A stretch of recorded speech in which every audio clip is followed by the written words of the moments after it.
As things start to kind of the dust settles a little bit and what's going on with Xbox, we're starting to see maybe some brightness at the end of the tunnels there a little bit. I think Microsoft has some. Well, I don't want to say momentum because I don't think they ever really have momentum. People just literally hate Xbox, but we are starting to see some people kind of, I guess, the dust settle and people kind of get over what's going on. For me personally, it's just one of those things, like I said all along, even when all the news was bad pretty much every single day, quite simply put, what can you do? Like, if you're an Xbox fan with a big library of Xbox games, you're not just going to go, okay, let me throw this to the curb and buy a PlayStation and play all my games there. It doesn't work like that. Like, I tried to tell people this myself, hey, Xbox is they're going to continue on this generation. They're going to they've already commented and are going to release a new console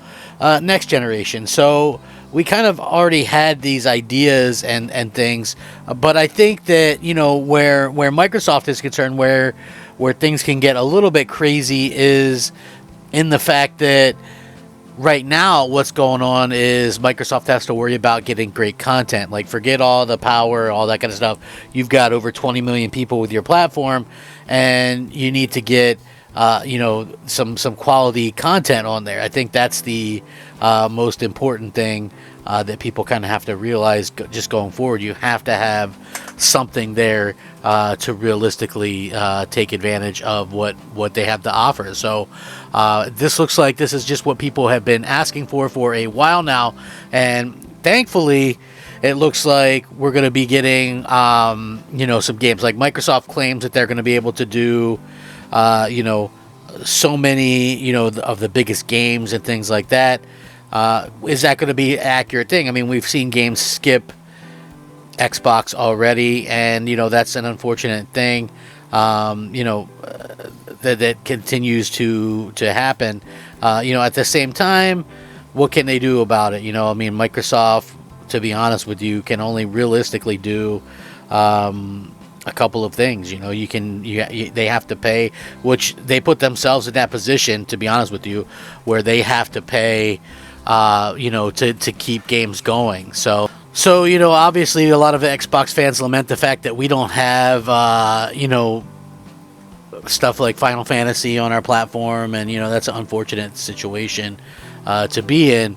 But it looks like Persona 6 is reportedly being planned for Xbox after it was kind of rumored that this would be a PlayStation exclusive.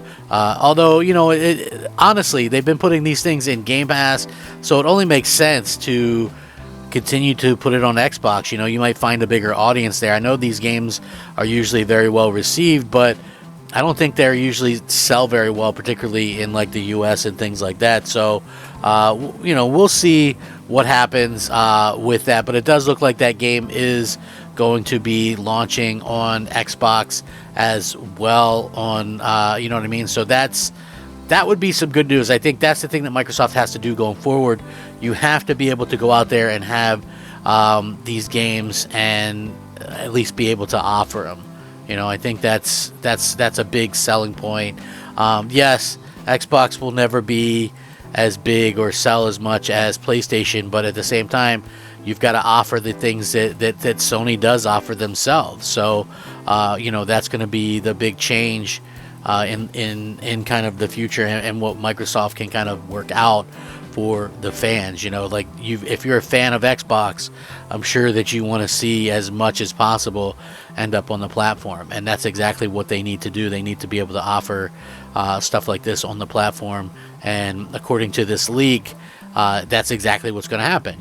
Which, hey, good thing. Like, this isn't my particular jam, right? But I do know people on Xbox, in fact, who love this franchise. So until recently, the Atlas RPG had rarely seen release on Xbox platforms before last year, when 3 games in the Persona series were reported to Xbox and included in Game Pass. It had only appeared on Xbox twice, with fighting games Persona 4 Arena and Persona 4 Arena Ultimate Remix released in 2012 and 2014 respectively.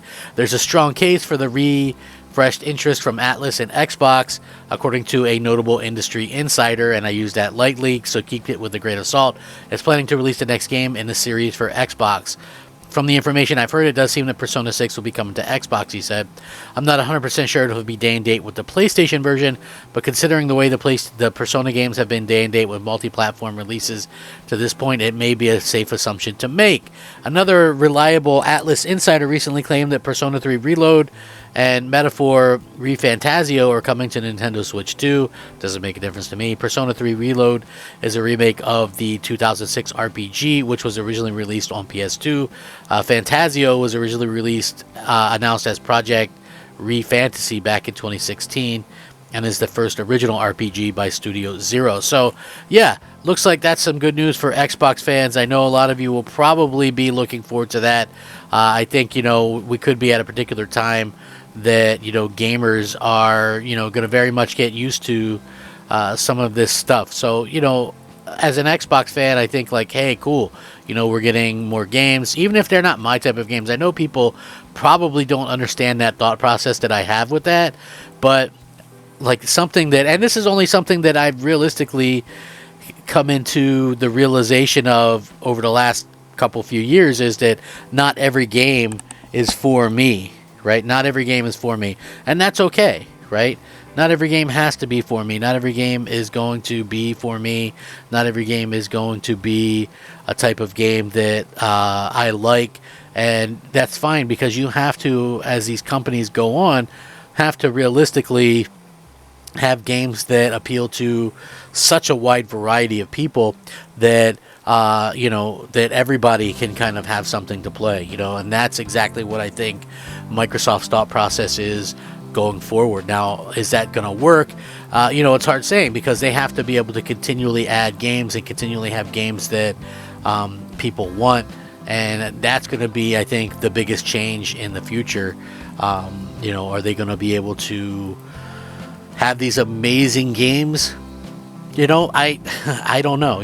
I think their first party, to be honest with you, is lackluster, to say the least, even with what they've kind of had recently. But I think that there is room to grow.